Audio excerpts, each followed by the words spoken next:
English history youth competition से जो 180 तक हो गए थे उसी के आगे आज सीरीज को बढ़ाते हुए 181वां क्वेश्चन है, which of the following medieval poems is not an elegy.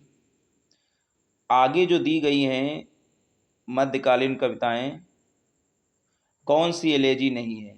The wanderer नहीं एलेजी है, तो वंडरर तो है। पर्ल नहीं है, दी पर्ल भी है। The four Zoas ZOAS four Zoas ये एलेजी नहीं है, ये जो है एलेजी नहीं है। और चौथा जो ऑप्शन दिया है दी सी फेरर, ये भी एलेजी नहीं है। जो चार ऑप्शन दिए हैं उनमें से फोर जॉयस जो है वो एलेजी नहीं है मध्यकालीन की। फोर जॉयस जो है वो अनकम्प्लीट प्रोफेटिक बुक्स है इंग्लिश कवि विलियम ब्लैक की द्वारा। 1797 में इसकी शुरुआत की थी फोर जॉयस की। इसका टीटुलर TITULAR टीटुलर इसका मेन कैरेक्टर्स है इस किताब का, फोर जॉयस का, जो एल्बियन इन ब्लैक मैथोलॉजी के द्वारा उत्पन्न किया गया है। और इसमें 9 किताबें हैं फोर जॉयस एलेजी में। ये मेडिवल पोएम्स नहीं है मध्यकालीन। बाकी वंडरर या WANDERER, पर्ल है, द सी फेरर है या FARER। 122वां क्वेश्चन है, who among the following was not as Elizabethan satirist. Elizabethan satirist कौन है? नहीं है। तो थॉमस लोज जो हैं वो एलिजाबेथन सैटिरिस्ट हैं। जॉन मार्स्टन MARSTON मार्स्टन भी, जॉन मार्स्टन, थॉमस लोज, ये दोनों हैं एलिजाबेथन सैटिरिस्ट।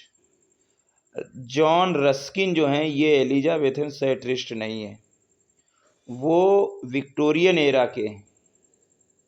बाकी थॉमस लॉज साहब एलिजाबेथन के हैं, जॉन मार्स्टन साहब एलिजाबेथन के हैं, George Gascoigne COIGNE, George Gascoigne COIGNE, Thomas Lodge, John Marston, George Gascoigne, ये सभी एलिजाबेथ के हैं। लेकिन जॉन रस्किन जो हैं ये विक्टोरियन एज के आर्ट क्रिटिक है और पैट्रॉन भी हैं। मुख्य तौर पर इनका जो विचारक हैं ये फिलंथ्रोपिस्ट है, मानवतावादी प्रेमी हैं ये।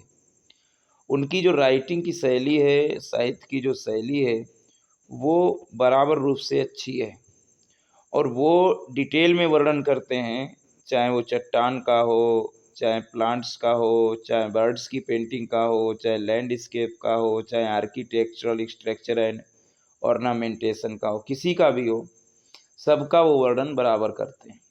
183वां क्वेश्चन कहता है, who is the author of the essay the Russian point of view. एक रचना है the Russian point of view.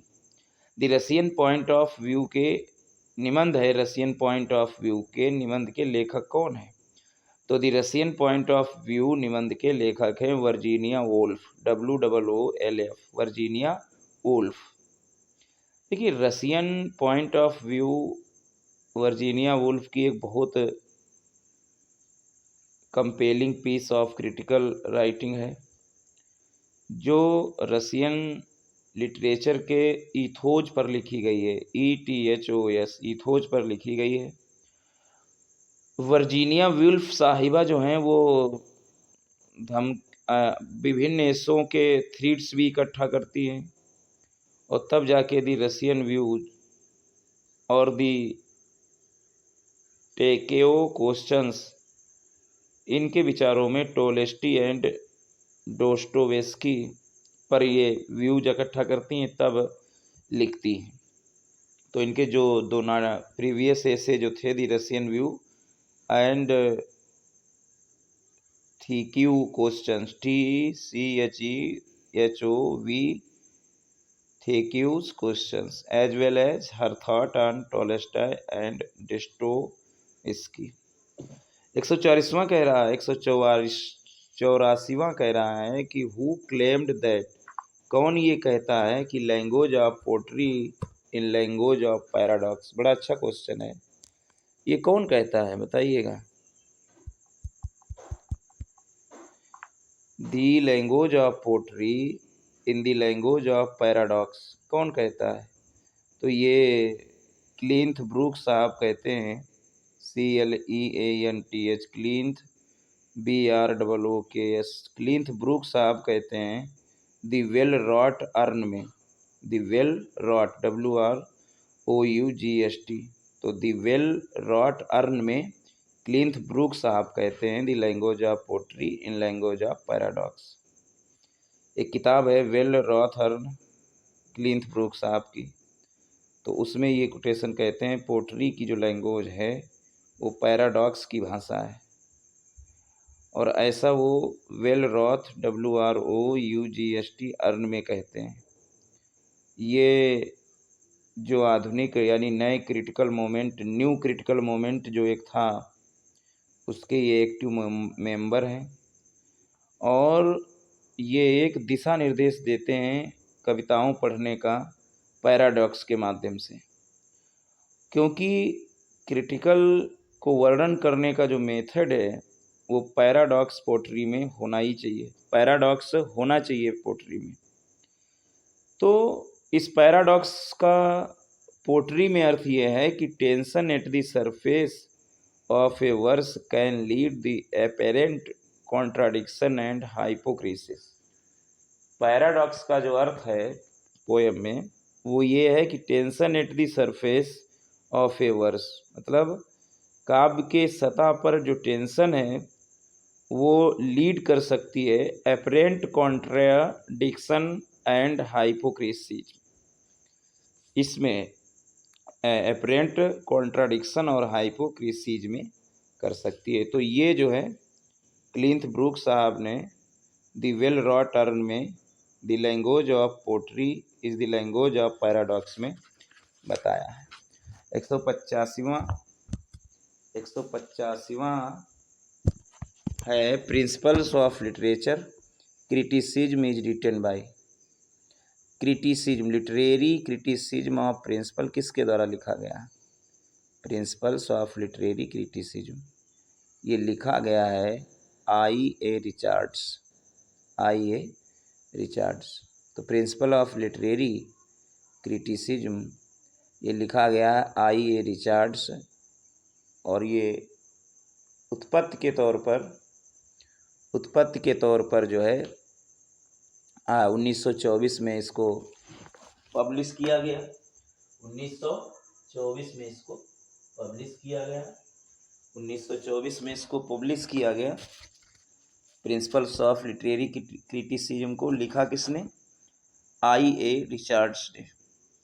ये किताब जो है एक closely reason theory of mind's response, मतलब माइंड्स रिस्पॉन्स की एक बहुत ही क्लोज रीजनल थ्योरी डेवलप करती है राइदम और मीटर में, RHYTHM, राइदम एंड मीटर में। उसकी कविता ऑर्गेनिक और कॉन्टेक्चुअल है, और जो साउंड इफेक्ट है, प्रोजोडी का साउंड इफेक्ट है, वो एक छोटा सा साइकोलॉजिकल इफेक्ट डालता है स्वयं पर, है ना, छोटा सा साइकोलॉजिकल इफेक्ट डालता है। तो प्रिंसिपल ऑफ लिटरेरी क्रिटिसिज्म किसके द्वारा? I.A. रिचर्ड्स के द्वारा 1924 में ओरिजिनली रूप से पब्लिश की गई। यह किताब क्लोजली रूप से थ्योरी को वो डेवलप करती है माइंड रिस्पॉन्स राइदम एंड मीटर के लिए, और उनकी जो थ्योरी है वो ऑर्गेनिक और कॉन्टेक्चुअल है, और जो उनकी प्रोजोडी की साउंड इफेक्ट है वो एक छोटी सी साइकोलॉजिकल इफेक्ट है थेम स्वयं में।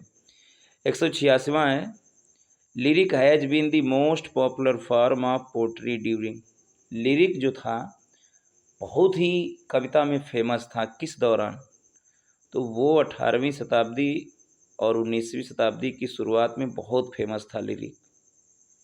लिरिक एक कविता है जो सपोज्डली ऐसा माना जाता है कि वो बहुत ही फेमस थी, और ये एक कविता है, supposedly a subscript of being sung to the accompaniment of a musical instrument. ऐसा माना जाता है लिरिकल को एक कोई वाद्य यंत्र होता है उसके साथ गाया जाता है। और कविता का यह जो फॉर्म होता है, विशेषकर लिरिकल फॉर्म, कविता में जाना गया 1800 ईस्वी से और शुरुआती 19वीं सदी में रोमांटिक पोएट्स के द्वारा। और रोमांटिक पोएट्स में जैसे Robert Burns, William black, William Wordsworth, PV शैली, तो इनके द्वारा 18वीं शताब्दी और 19वीं शताब्दी की शुरुआत में जाना गया। केवल 18वीं शताब्दी नहीं होगा और केवल 19वीं शताब्दी नहीं होगा, 18 और शुरुआती 19वीं में। 187वां क्वेश्चन कहता है कि डॉक्टर जॉनसन ने जो एक डिक्शनरी लिखी, a dictionary of the English language, कब प्रकाशित हुई? देखिए, डॉक्टर जॉनसन साहब ने एक dictionary of the English language लिखी और ये प्रकाशित हुई 15 अप्रैल 1755 में। ये सैमुअल जॉनसन के द्वारा प्रकाशित कराई गई, a dictionary of the English language. कभी कभी Johnson dictionary is among the most influential dictionaries in the history of English language. English language के इतिहास में जो जॉनसन की शब्दकोश था 15 अप्रैल 1755 में जो प्रकाशित कराया गया, ये बहुत ही प्रभावशाली शब्दकोशों में से एक है। ये डॉक्टर जॉनसन का, यानी डॉक्टर सैमुअल जॉनसन का dictionary of the English language, 1755, 15 अप्रैल। 188वां क्वेश्चन है, the author of Ars Poetica, ARS, Ars Poetica, POETICA, Ars Poetica के लेखक कौन है? तो आर्स पोइटिका के लेखक जो हैं, आर्ट ऑफ पोट्री या आर्स पोइटिका के लेखक जो हैं वो होरेस सी हैं, HORAC, होरेस सी है। 19वीं BC में ये प्रकाशित कराई गई और उन्होंने सलाह दी है कवियों को, कविता और ड्रामा लिखने की कला पर उन्होंने सलाह दी है आर्स पोइटिका में। एक कवि, एक बुक है Ars, ARS, Ars Poetica, POETICA, Ars Poetica एक बुक है जिसको लिखा है होरेस सी ने, तो 19वीं BC में, और जिसमें उन्होंने सलाह दी है कवियों को पोट्री और ड्रामा पर लिखने की कला के बारे में। आर्स पोइटिका, होरेस सी। 189वां क्वेश्चन है, कौन सा कार्य इसमें डॉक्टर जॉनसन के द्वारा नहीं है? Preface to the English dictionary, तो preface to the English dictionary doctor Johnson ने लिखा है। प्रीफेस टू शेक्सपियर, तो ये भी डॉक्टर जॉनसन ने लिखा है, preface to Shakespeare. Lives of English poets, ये भी लिखा है। काउले, काउले जो है डॉक्टर जॉनसन का नहीं है। काउले एक इंग्लिश पोएट थे, निबंधकार भी थे काउले, जो लंदन में 1618 में जन्मे थे। ये कोई रचना नहीं है। काउले एक English poet and essayist born in London in 1618। तो preface to the English dictionary, preface to Shakespeare and lives of English poets, ये सारी रचनाएं सैमुअल जॉनसन की। 190वां क्वेश्चन है कि मोरे साहब ने जो लैटिन मास्टरपीस यूटोपिया लिखा, मोरे लैटिन मास्टरपीस जो है यूटोपिया, इसको इंग्लिश में किसने ट्रांसलेट? लैटिन भाषा का सबसे मास्टरपीस है यूटोपिया, मोरे साहब का, तो इसको इंग्लिश में किसने ट्रांसलेट किया? तो यूटोपिया एक कहानी नुमा है, एक पॉलिटिकल फिलोसफी है, फिक्शन एंड पॉलिटिकल फिलोसफी है थॉमस मोरे के द्वारा। थॉमस मोरे 1778 से 1535 तक चले, खूब जिए Thomas more. Published 1516 in Latin and in English in 1551, मतलब 1516 में थॉमस मोरे ने यूटोपिया पुस्तक को जो एक फिक्शन और पॉलिटिकल फिलोसफी है उसको प्रकाशित करवाया। अंग्रेज तब ये लैटिन भाषा में यूटोपिया थी, इंग्लिश में ट्रांसलेट की गई 1551 में, और थॉमस मोरे का जन्म 1478 में हुआ, 1535 में ख़त्म हो गए। 191वां क्वेश्चन है, दी डैफोडिल्स पोएम जो है किसके द्वारा लिखी गई, सभी जानते हैं। डैफोडिल्स कविता लिखी गई है रॉबर्ट विलियम वर्ड्सवर्थ के द्वारा, डैफोडिल्स। लेकिन दी टू डैफोडिल्स, टू डैफोडिल्स जो है ये लिखी गई है रॉबर्ट हेरिक के द्वारा। किसके द्वारा? रॉबर्ट हेरिक के द्वारा लिखी गई है। किसके द्वारा लिखी गई है? रॉबर्ट हेरिक द्वारा। और वो जो पोएम थी डैफोडिल्स, वो लिखी गई है विलियम वर्ड्सवर्थ के द्वारा। तो ये अंतर याद रखिए, to daffodils Robert Herrick, to daffodils Robert Herrick, केवल डैफोडिल्स तो विलियम वर्ड्सवर्थ। तो टू डैफोडिल्स रॉबर्ट हेरिक जो 1591 में जन्मे और 1674 में इनकी मृत्यु हुई। ये 17वीं शताब्दी के लिरिक पोएट हैं रॉबर्ट हेरिक, और इनका सबसे अच्छा कार्य जाना जाता है हेस्पेरिड्स, HESPERIDES, हेस्पेरिडिस। ये एक कविताओं की किताब है हेस्पेरिडिस, और इसके लिए बहुत जाने जाते हैं हेस्पेरिडिस के लिए। और लेकिन रॉबर्ट हेरिक जो 1591 और 1674 तक चले, लेकिन यहाँ टू डैफोडिल्स रॉबर्ट हेरिक ने शॉर्ट लिरिक है इनका ये। 192वां क्वेश्चन है कि दी ट्रांसलेशन ऑफ बाइबल किसने नहीं किया। तो देखिए, जो सर थॉमस ब्राउन हैं वो एक English polymath and A learned scholar हैं विभिन्न फील्ड्स में, चाहे साइंस हो, चाहे दवा हो, चाहे धर्म हो, चाहे इsoteric हो, IESOTERIC, इsoteric हो। ये जो है ट्रांसलेशन ऑफ बाइबल से ट्रांसलेशन में एसोसिएटेड नहीं थे, मतलब जुड़े। यद्यपि थॉमस ब्राउन साहब जो हैं, सर थॉमस ब्राउन, अंग्रेजी के बहुत बड़े कई भाषाओं के ज्ञाता हैं, विद्वान हैं, विभिन्न फील्डों में इन्होंने अनुवाद भी किया है, साइंस और मेडिसिन, रिलीजन एंड एसोटेरिक, लेकिन ये जो बाइबल था उसके ट्रांसलेशन में एसोसिएटेड नहीं थे। बाकी सभी थे, जॉन वाइक्लिफ थे, WYCLIFFE, विलियम टिंडले थे, TYNDALE, विलियम टिंडले थे, मिल्स कवरडेल थे, MILES, Miles Coverdale, COVERDAL, Miles Coverdale थे, विलियम टिंडेल थे, जॉन वाइक्लिफ थे, थॉमस ब्राउन नहीं थे। 193वां क्वेश्चन है, the tragedy of Ferrex and Porrex, the tragedy of Ferrex and Porrex, इस के कौन लेखक हैं? The tragedy of Ferrex and Porrex. देखिए, the tragedy of Ferrex and Porrex के लेखक जो थे वो गॉर्बोडक हैं, GORBODUC, गॉर्बोडक। देखिए, ट्रेजेडी ऑफ फेरेक्स एंड पोरेक्स जो हैं ये सैकविले एंड नॉर्टन ने लिखी थी। किसने?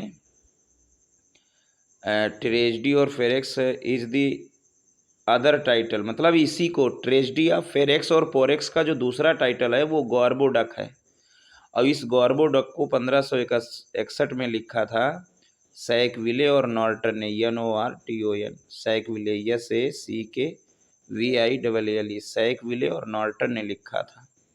गॉर्बोडक जो ट्रेजेडी ऑफ फेरेक्स एंड पोरेक्स का दूसरा नाम है।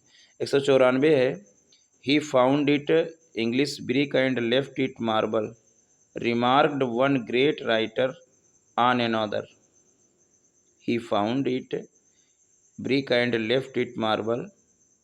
ये रिमार्क किया गया, एक दूसरे लेखक ने दूसरे पर किया, तो वे लोग कौन थे? he found it, इट का मतलब है इंग्लिश ब्रिक, वो एक अंग्रेजी ईंट पा गए, एंड लेफ्ट इट मार्बल, और उसको उन्होंने मार्बल पर छोड़ दी, मार्बल को छोड़ दिया। तो ये कमेंट था जॉनसन का ड्राइडेन पर। जॉनसन साहब ने, सैमुअल जॉनसन साहब ने एक टिप्पणी की थी ड्राइडेन पर कि ही फाउंड इट, यानी वो पा गए इंग्लिश ब्रिक ईंट एंड लेफ्ट इन मार्बल, और इसको फेंक दिया मार्बल बनाकर, लेफ्ट छोड़ गए इंग्लिश को मार्बल की तरह। 195वां क्वेश्चन है कि आप इसको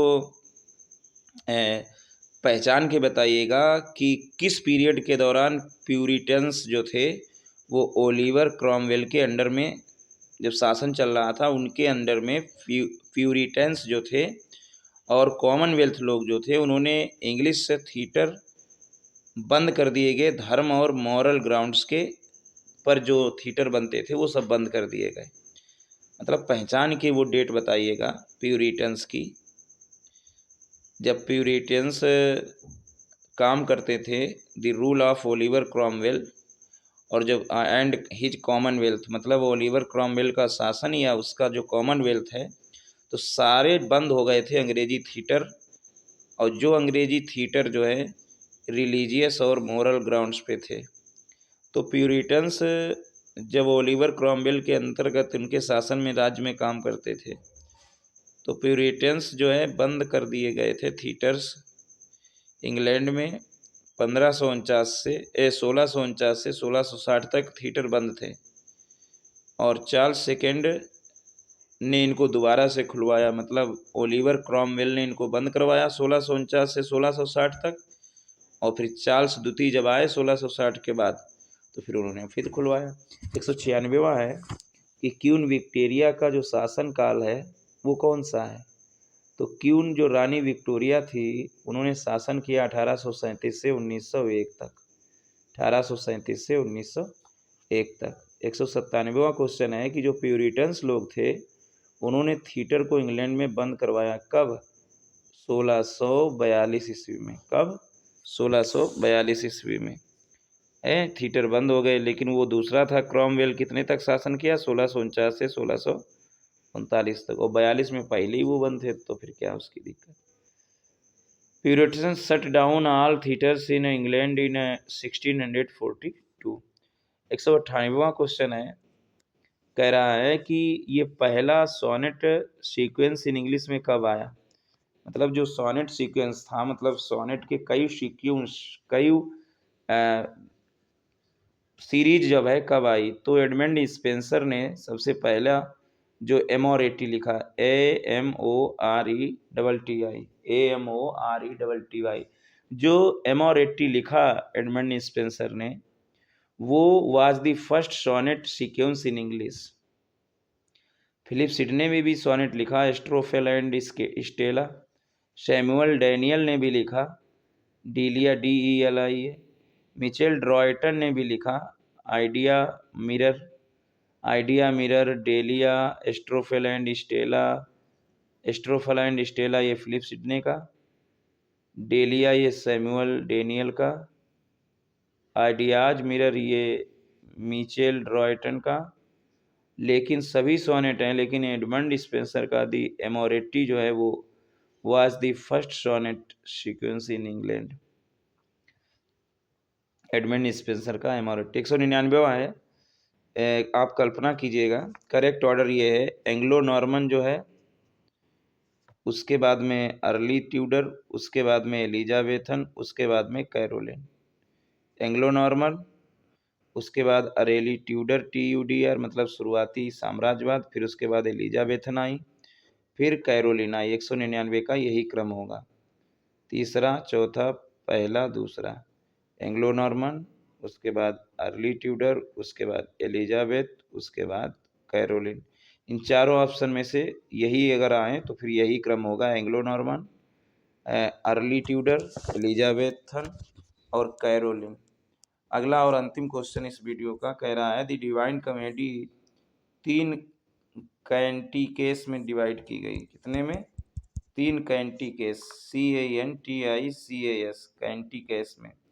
प्रत्येक में कितनी कैंटोस हैं, मतलब डिवाइड कॉमेडी 3 कैंटिकेस में डिवाइड की गई, कितने में, और एक कैंटिकेस में कितने हैं, तो ये है 33 कैंटोस, CANTOS, 33 कैंटोस एक कैंटोस में, और 3 ही कैंटोस में डिवाइड की गई है।